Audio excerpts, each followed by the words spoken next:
All right, before we start moving our bodies, friends, I'd like you to, if you have a wall nearby, I'd like you to stand with your back to the wall.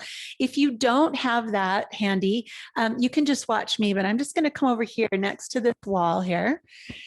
And I'm going to put my heels against the wall, my back, shoulders, and the back of my head. And what I'm trying to find here is my neutral spine. I'm trying to find the places where my spine naturally curves inward or away from the wall. And the more we can learn about our actual neutral spine, the more we can take care of it. So I don't know if you can see here, I can almost a fist behind my lower back because I have a pretty big lumbar curve. We'll talk about those curves later, but as you begin this practice, find your neutral spine and then just start to memorize what that feels like. We're going to begin in a seated position, and it's nice to have something under your hips to sit on instead of sitting flat on the floor. That's going to take the pressure out of our hips and our SI joint in our low back. If this isn't comfortable, sit in a chair.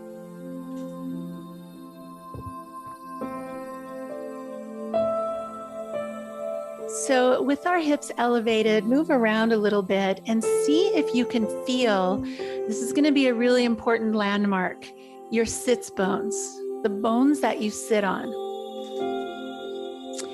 Notice what happens if you tuck under and kind of get on your tailbone. You'll start to feel strain in your low back. So as much as possible, we're going to get right on top of those sitting bones. If you're comfortable here, close your eyes and just take a few deep breaths. Let's bring our awareness inward and start to pay attention to this amazing structure called the spinal column.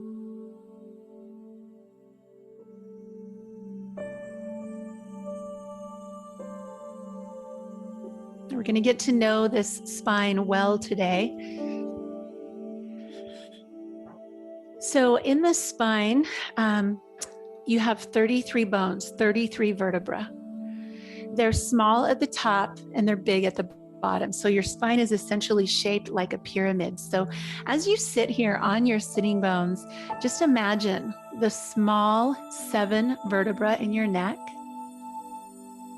the 12 thicker vertebrae in your middle spine, the 5 really big vertebrae in the low back, and then the sacrum and the tailbone at the base of the spine. See if you can picture in your mind what those bones look like, or even what they feel like as you sit.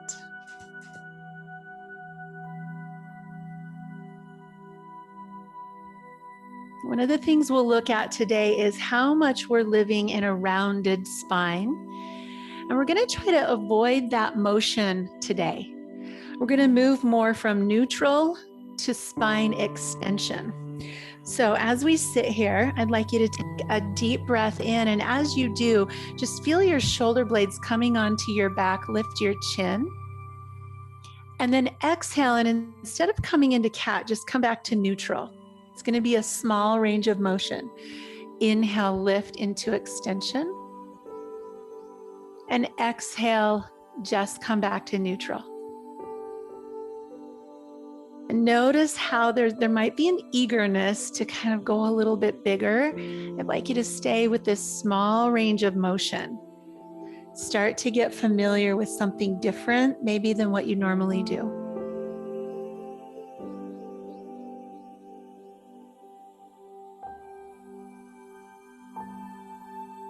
Less is more when it comes to things like pain, inflammation, and injury.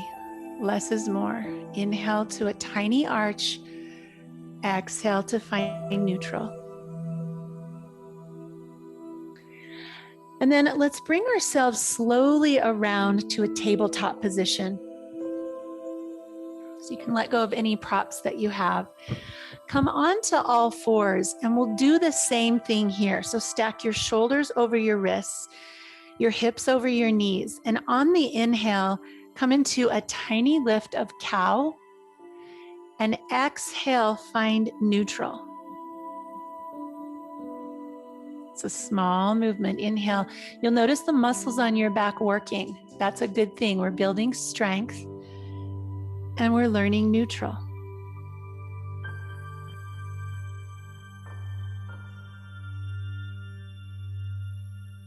Do that one more time. Deep breath in, coming into cow. Exhale back to neutral. Widen your knees and reach your hips backwards towards child's pose. If this hurts your knees, you can put your blocks or a bolster underneath your hips. But otherwise, notice how I'm not quite coming all the way to the ground. I'm being mindful of keeping my spine in neutral. If I come all the way down, that's going to bring me into that rounded back, right? Which we're going to try to avoid today. So I'm in child's pose, but I'm elevated. You might be able to drop to elbows, but working to keep the spine a little more neutral.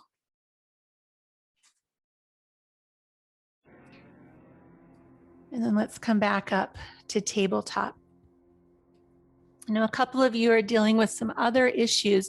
So as we come into downward facing dog, you're welcome to stay here in a tabletop position and just continue that small range that we started with. If you're comfortable with downward facing dog, tuck your toes and move slowly into this upside down position. Knees are going to stay soft and your spine is long.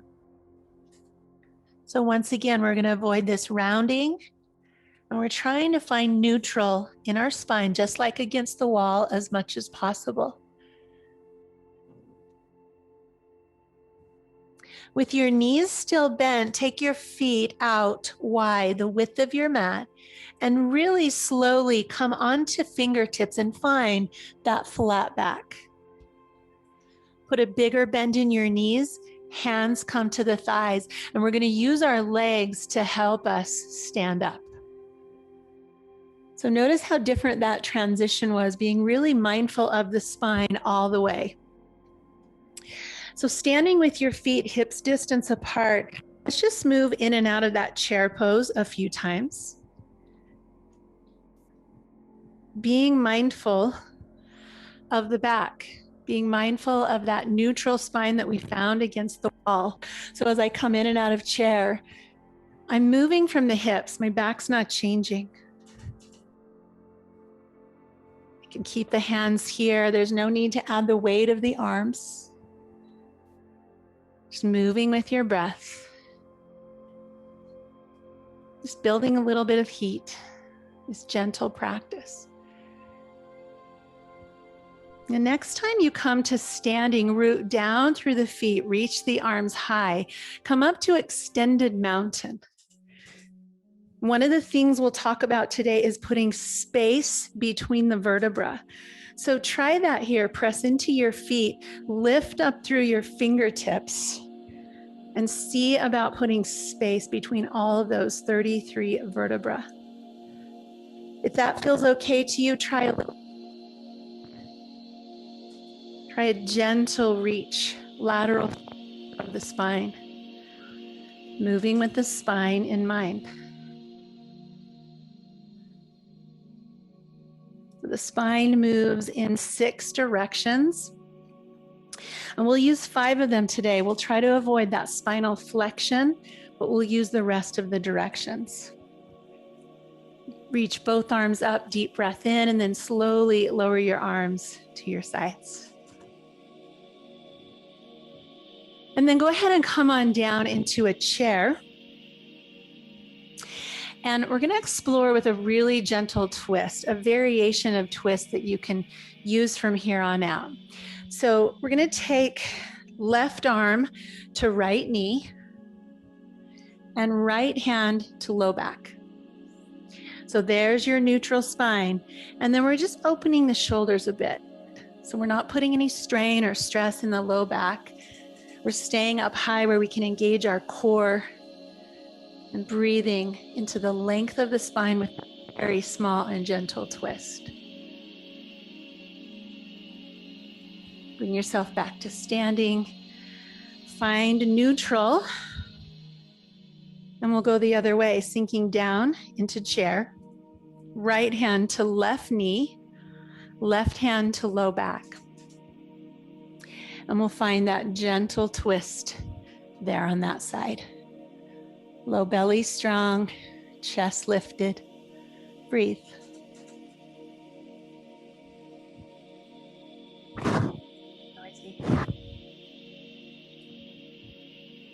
And coming back to the center. Find your neutral spine once again, feet pressing into the earth, arms reach high. As your hands meet, let them come to heart center. Sink your hips into chair. And let's do that slow movement a few times.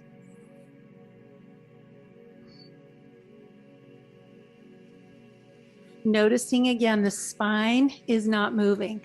The spine is set in its neutral length. The movement is happening from shoulders and hips. So we're going to go through one super slow sun salutation with modifications along the way. And this is the first one, as we really want to move from the hips. Take another deep breath in and bring your hands to your heart. So let's put those blocks in front of us, whatever you brought. If you have a chair with a hard seat, that could be right here in front of your mat. I'm going to use 2 blocks right here at the corners of my mat that are just going to bring the floor a little closer to me. Okay? All right. Rooting down through the soles of your feet. Lifting the pelvic floor, Mula Bandha. Those pelvic floor muscles are part of our core. So engaging core. Let your tailbone drop down just a touch and your low belly firm. Inhale, arms up high. As your hands come together, sink down into your chair. And then bring your hands to your knees. We're going to use this as kind of a step ladder to shift forward into a flat back, the knees straighten a little, hands lower to the blocks. From here, we'll drop one knee and then the other. You can adjust the height of whatever is under your hands, widen your knees, and shift your hips back to that flat back version of child's pose. Not quite all the way to the floor. If you'd prefer, you can tuck your toes and lift up into downward facing dog. And from here, shift forward, come into plank pose. So if you're comfortable with your hands down on the ground, that's fine. If you want to keep your hands lifted, you can. We're going to work on a very small version of chaturanga. So just spin your elbows forward, shift your body forward, and do the tiniest push-up you can find. We'll do a few of those. Engaging your core, keeping your spine neutral and supported. Small push-ups. Come back up to tabletop and inhale to cow. Exhale back to that long spine lifted version of child's pose or down dog.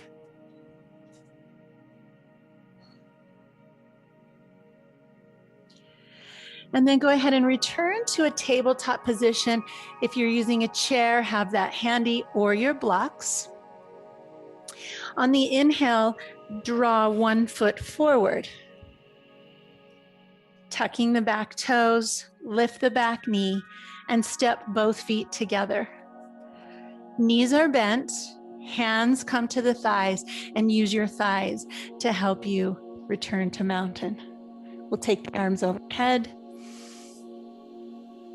and bring the hands back to heart center.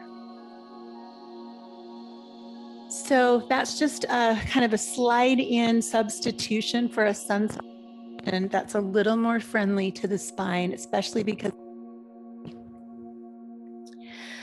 So I'd like you to bring your hands to your hips like this. Make two little fists on the side of your hips. And imagine that you're one of those little guys on the foosball table, and you're going to just turn those handles. And as you do, I'd like you to start to move from your hips. So the spine stays just like it is in both directions. You're moving your femur and your acetabulum in the hip socket. Knees are soft. So maybe that's giving you a green light and you're comfortable coming all the way to flat back. Maybe you find a little warning light halfway there, and so you're just going to stop. But just practicing this movement at the hip joint. I think that's one of the healthiest things we can do to change our yoga to make it more friendly, is to stop rolling up one vertebra at a time and start moving from the hips. We'll go once again. And this time we'll come forward like we did before, the knees bent, hands to the thighs. Let's lower our hands to the blocks. The spine stays long. We'll keep our right foot where it is, and we'll step our left foot back, dropping our back knee.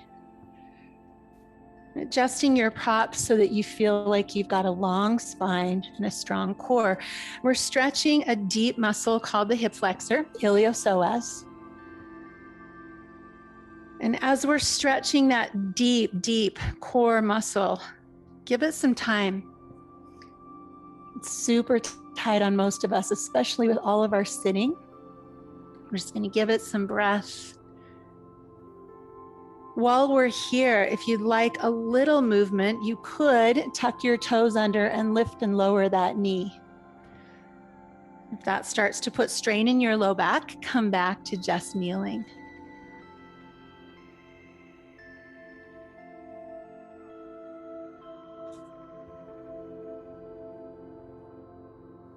And then let's use this front knee to help us into an upright position. Try to stack head over shoulders, shoulders over hips, and hips over back knee.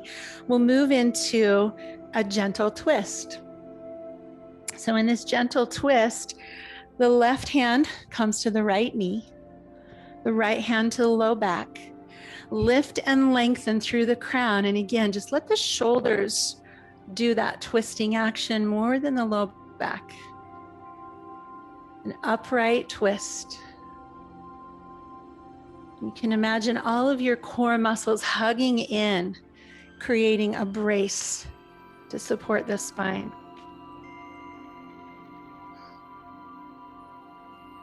Wrap your right shoulder blade a little more firmly onto your back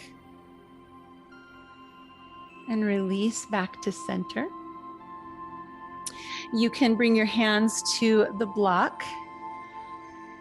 Let's tuck the back toes, lift the knee, and we'll step to switch. So use your support as you like.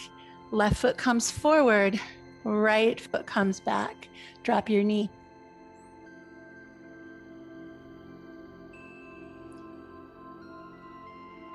You might just close your eyes here and picture that large muscle. It's about the size of your forearm. Starts in the middle back, attached to your middle vertebra, and moves down to attach to the femur, the thigh bone. It's a 14 to 16 inches in length in most bodies. It's a large muscle. And with that muscle in mind and awareness of breath, just be attentive to what's happening. You're welcome to lift and lower your knee, a little bit of juicing, a little gentle movement, or stay on the knee.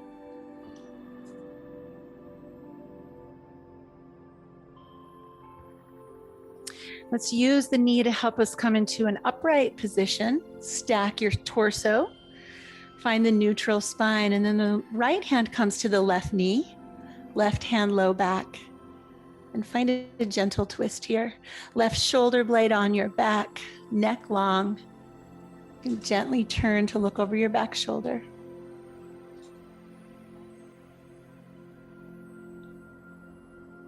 Notice anytime you're getting a yellow light on the dashboard that says, back up a little. We're here to listen.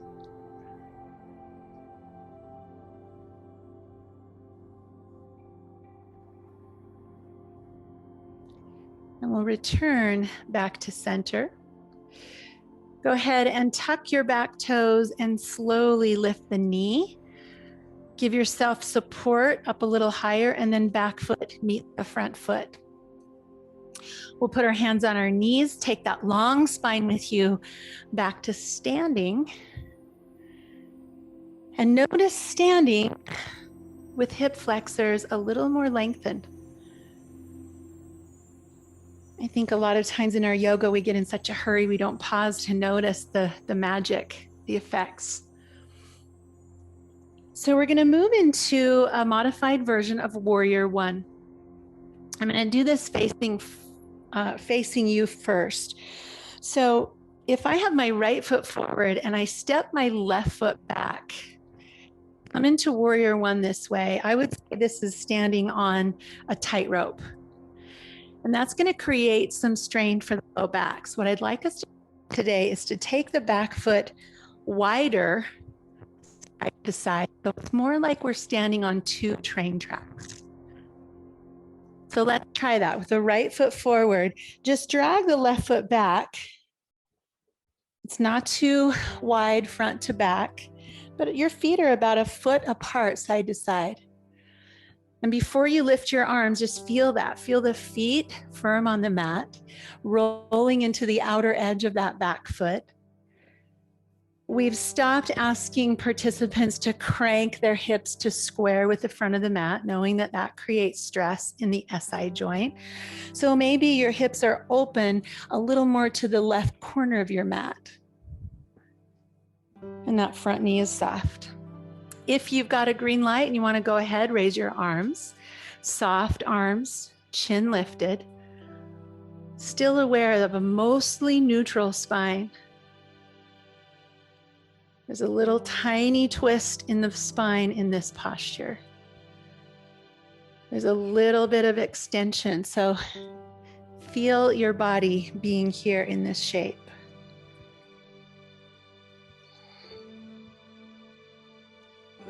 And bring your hands to your heart and let's just explore that exact pose on the other side. Step to mountain, square your feet, slide the right foot back. Get your feet established first. Find that foundation. Train tracks, press into the outer edge of the right foot. Don't worry about exactly squaring the hips. They're probably open a bit to the right corner. Add arms if you like.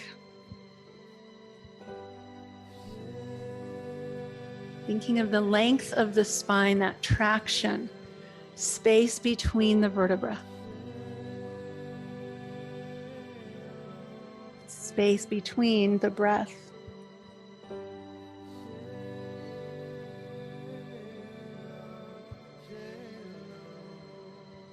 And bring your hands down to your heart. Lift your back heel and return to mountain pose. Let's open out into a Warrior Two. So the right foot forward, the left foot steps back, and you can widen your stance. Now we're back on that tightrope. We're back on the tight. Front heel lines up with the back heel or arch. Move around a little bit in your legs until you find your base, your foundation. And then open out, Warrior Two. Spine is neutral, core engaged. You're looking over your right middle knuckle, shoulders relaxed. This is a really great pose to help you build stability for your spine. It's very symmetrical. Your spine's centered in your body. Your core muscles are supporting it. We're going to lower the back hand. Turn the right palm And in reverse warrior, I'd like you to consider fingers straight up. One common thing that I see is we think that more is more. And so a lot of times yogis will cave in to that back waist and put a lot of pressure on their vertebra by adding the weight of the arm. So consider lifting your fingers high as if you were finding kind of a handle up there to pull you up as you curve sideways. Just notice how that feels. Back to warrior two. And then we'll go the other way into side angle. So bring your back hand to your hip and lower to an elbow. And for some folks, that might even be too far. You could bring a pillow or a block to even lessen that angle. Back hand can stay down. Or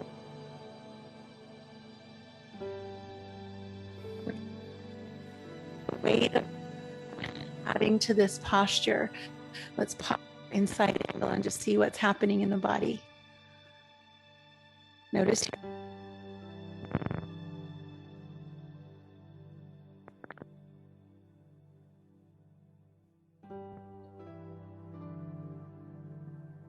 And we'll lower that arm. If you used a block there, bring it with you. We're just going to turn the toes and take those 3 poses on the other side.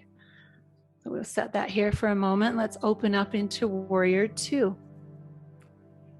Take your time, find that base. Strong feet, strong legs, neutral spine. You shift your eyes over the left middle knuckle. You could create a mantra here, such as just the word healing or stability, growth. Bring a word into your practice that supports you.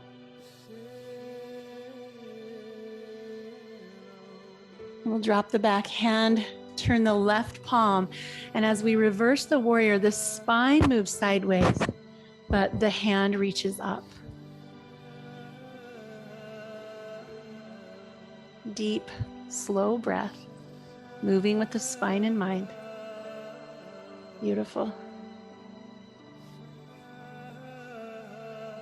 We'll come back to warrior two, moving into side angle. So if you used a prop on the other side, you can find that here. Elbow to the thigh. Back hand can stay on the hip or reach overhead.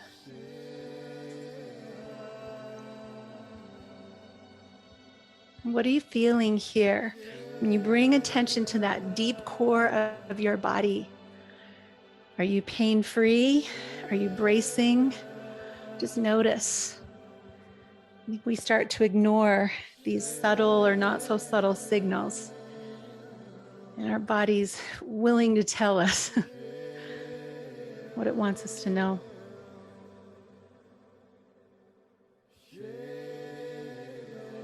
And we'll release that hand, come back to center, turn all 10 of your toes to the side of your mat.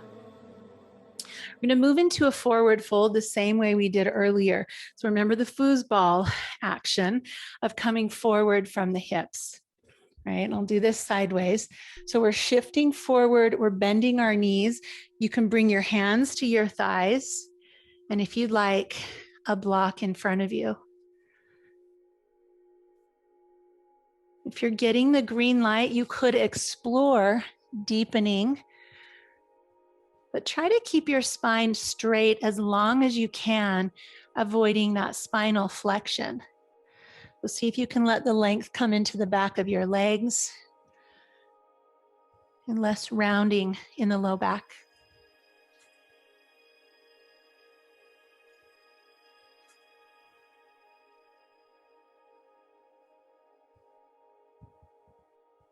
And with soft knees, let's lift up again using our props to help us.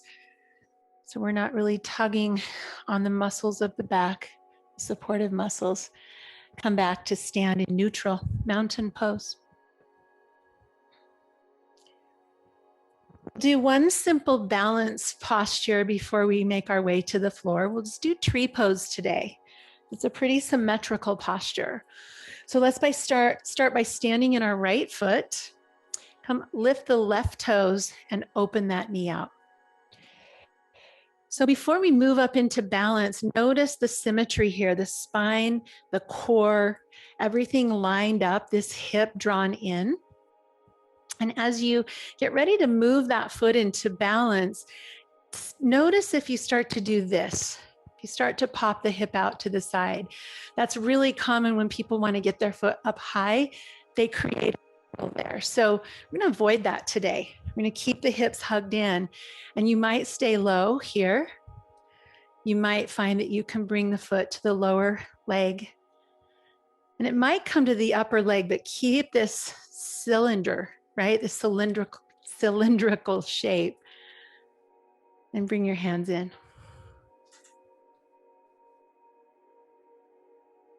You might feel your ankle wobbling. That's a good thing. But creating length and space and stability. You're welcome to add branches, to open your arms, or shift your gaze as a way to challenge yourself in this posture. But stay tucked in and firm through your core, through the spine, through the hips. You might notice that's a little more challenging when you pay attention to the details.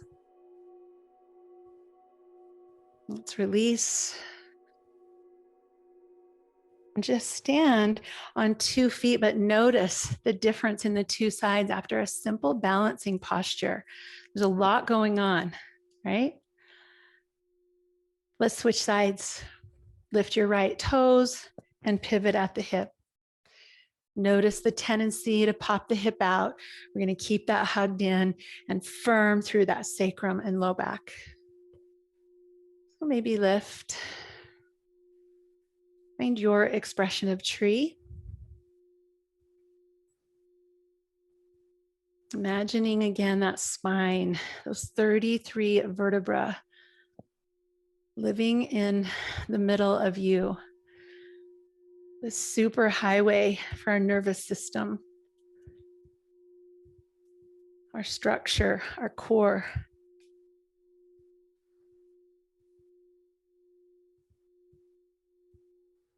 Take one more deep breath in, hug everything to center, and then lower down. Find solid ground again. Navel to spine, pelvic floor lifted, arms reach overhead. As we exhale, put that bend in the knees, sink down into chair pose. We'll do this the way we did before. And with our hands on our thighs, let's lower down one knee at a time. Coming into a tabletop position, hands on the floor. As we widen our knees, let's shift back to that flat back, neutral version of child's pose. I'm going to offer a variation of an inversion today that could be spine friendly. So we're going to bring our elbows underneath us and interlace our hands. Shifting forward and lifting the hips, we're going to place the top of our head down on the mat. And notice that I'm just lifting my hips at the same time that I drop my head down, so the spine is still long. I'm almost a little more on the forehead, not quite. We're just going to breathe here in this upside down position, getting blood flow to the brain, allowing our spine to be long, our core to be strong.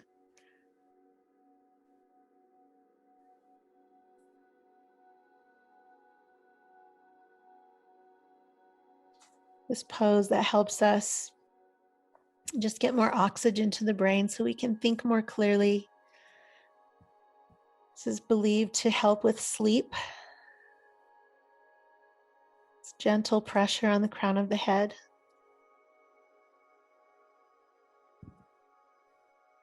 Take another deep breath here and then push into the backs of your hands and your forearms to help you come up. Hands to the mat. And then using props again, let's come up onto our knees for a modified version of camel, Ustrasana. Toes tucked under. So option one is just to put your hands in your back pockets and use your upper back muscles to help you open your chest. And that's a wonderful variation of camel. If you're getting the green light here and you'd like to try something a tiny bit deeper, you can bring fingertips to blocks. And just have them right there behind your knees. The emphasis more on the upper back and the chest. Still this idea of lifting and lengthening.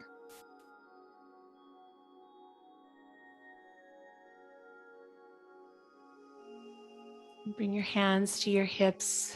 Come back to neutral.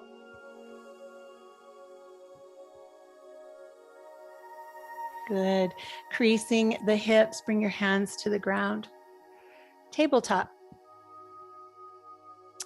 And inhale into gentle cow. So one more time, lifting and lengthening.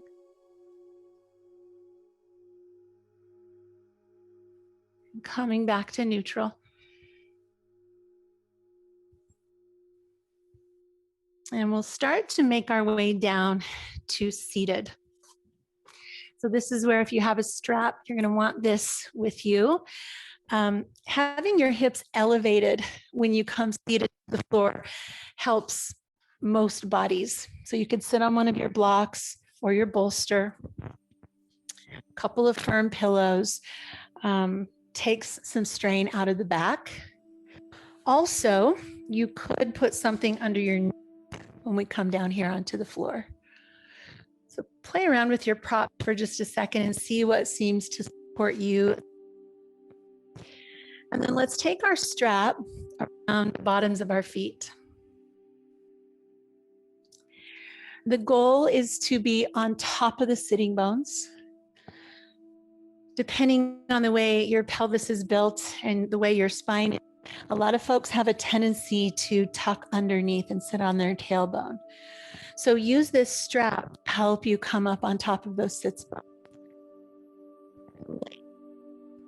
And just pull your heart forward. We're not really going for a big forward fold. We're going to avoid that spinal flexion. You might notice now that you're feeling yourself on the front of your sitting bones. Check in there. I'd like you to feel this more in your hamstrings and less in your low back.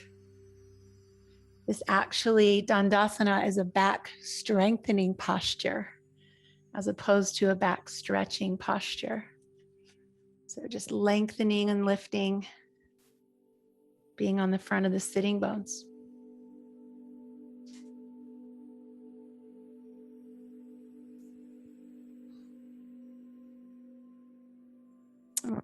That, set aside your props and bring the soles of your feet together, butterfly.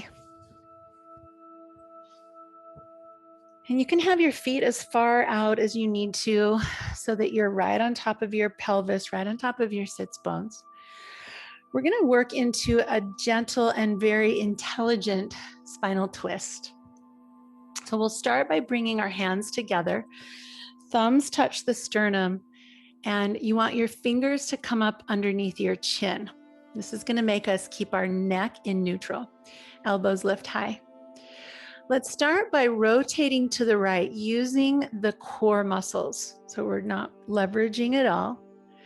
Once your core has taken you as far as it will, bring the left hand to the right knee and pull your right elbow back. So you're really hugging that right shoulder blade onto your back. When you feel that, then set your fingers down.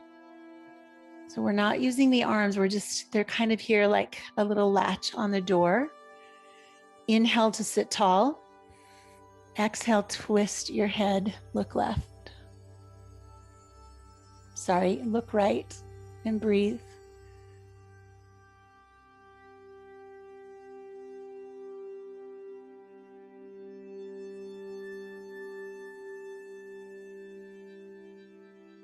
Keep your body where it is. Bring your hands back together, and then let's bring you home. Shake it out a bit and we'll go the other way. Inhale tall. Start by using your obliques, your core muscles, to move you toward the left side. And then set your right hand down. Left elbow comes up high.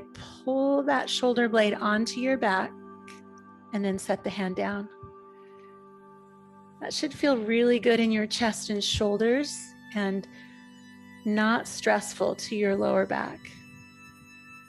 Gently look backwards and breathe.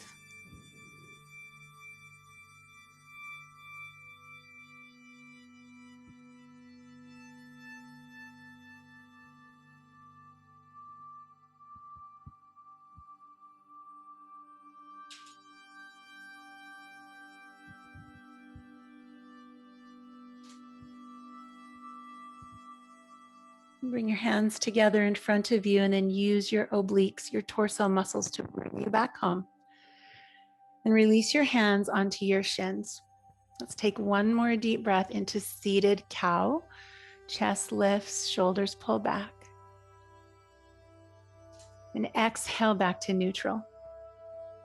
We'll draw the knees together down onto our backs. You're going to want to have one block for supported. So just using your arms to lower you down. You want to keep that spine long as possible. Once you get down onto your back, let's avoid the common thing that most people do here, which is knees into chest. We're going to avoid that spinal flexion today. So we're back against the wall. Do you have a natural curve? Kind of feel that. And then we're going to press into our feet. Let's lift our hips and find a block or a pillow to put underneath your hips. And it might take a few adjustments to find the right place. Wrap your shoulders underneath you and relax your arms. We're almost at the end of our practice, so this is a great place to close your eyes, to feel this gentle inversion, this reverse of energy, reverse of circulation. Shoulders relaxed on the floor. Just aware of your body here in this really gentle inversion.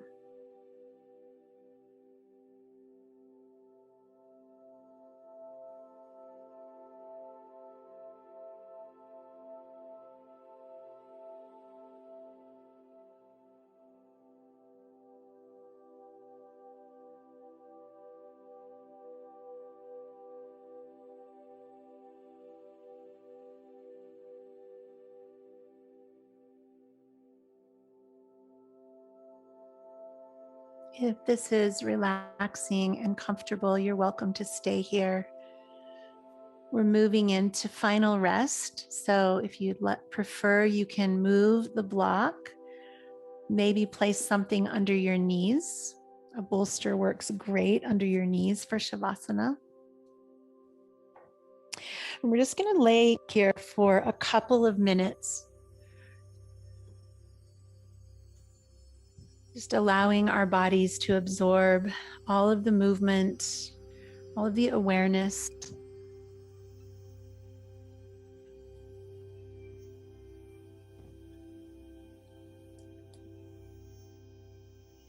Noticing that once we stop doing, our mind kicks back in and gets a little busy. So just notice that happening and bring your attention to your breath. Bring your awareness to your body.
Life is a story that takes its time unraveling. All situations unfold as they will, regardless of how we feel about them, irrespective of our precious agendas. Surrendering to this reality is actually quite liberating. It helps us believe that there is wisdom in the unfolding of events exactly as they are. It encourages us to align ourselves with those events as they are happening in real time. And it asks us to trust that whatever we're gaining from this experience is perfect for our growth.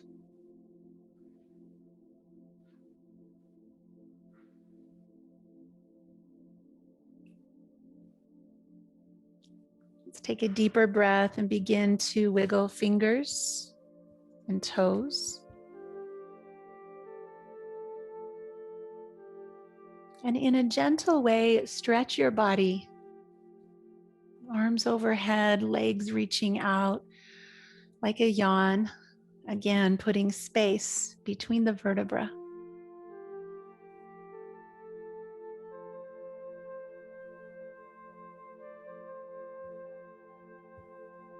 And then bend your knees, place your feet on the mat, and use your muscles to help you roll to one side.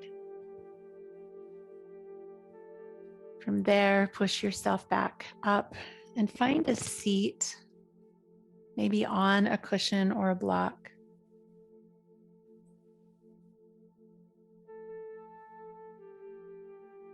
Once again, discovering this neutral spine, sitting on the sitting bones, the four beautiful curves of this incredible structure.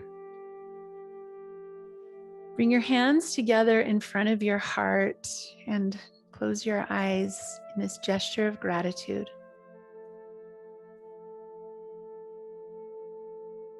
Gratitude for this body that has brought you here, for all of the miles it has traveled. Each ache and pain and scar a story.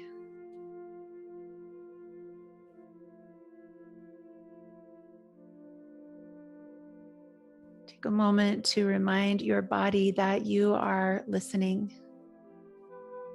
You're ready to be a good student to this wise teacher, your body. And gently lowering the chin and closing this practice, if you like, with a silent or an out loud Om or Namaste. Thank you for joining me.